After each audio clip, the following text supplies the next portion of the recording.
Berikut merupakan grafik perbandingan antara tingkat inflasi di Indonesia dan Australia. Sampai saat ini, selama tahun 2022, inflasi terbesar di Indonesia tercatat di bulan September dengan angka 5,95%. Sedangkan Australia pada kuartal 2 tingkat inflasinya mencapai posisi tertinggi selama 21 tahun, menyentuh 6,1%, naik di atas inflasi kuartal 1 yang berada di posisi 5,1%. Lonjakan inflasi berlanjut di kuartal 3 hingga mencapai 7,3% yang merupakan level tertinggi sejak 32 tahun terakhir. Penyebab inflasi di Australia. Yang pertama, biaya hidup yang meningkat, mencakup biaya sewa naik, biaya listrik naik, dan biaya bahan bakar minyak naik. Yang kedua, krisis pangan. Krisis pangan di Australia terjadi sebagai akibat dari beragam masalah rantai pasokan dan cuaca buruk yang mempengaruhi panen. Laporan kelaparan tahunan lembaga amal Food Bank menyimpulkan ada 500.000 rumah tangga rawan pangan di Australia. Ini juga menggambarkan ketidakpastian tentang mendapatkan makanan dan nutrisi yang cukup. Dampak inflasi di Australia. Yang pertama, terjadi pemutusan hubungan kerja atau PHK massal.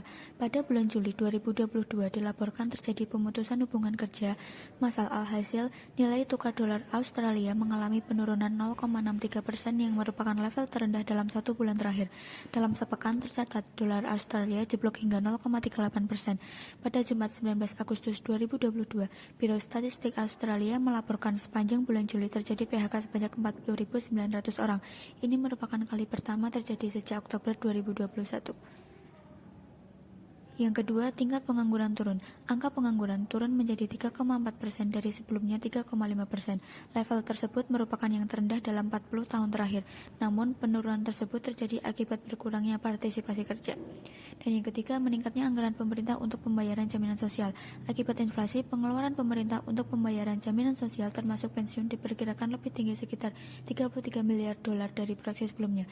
Dan yang terakhir, harga pangan yang tinggi mengakibatkan masyarakat mengurangi pembelian bahan pangan.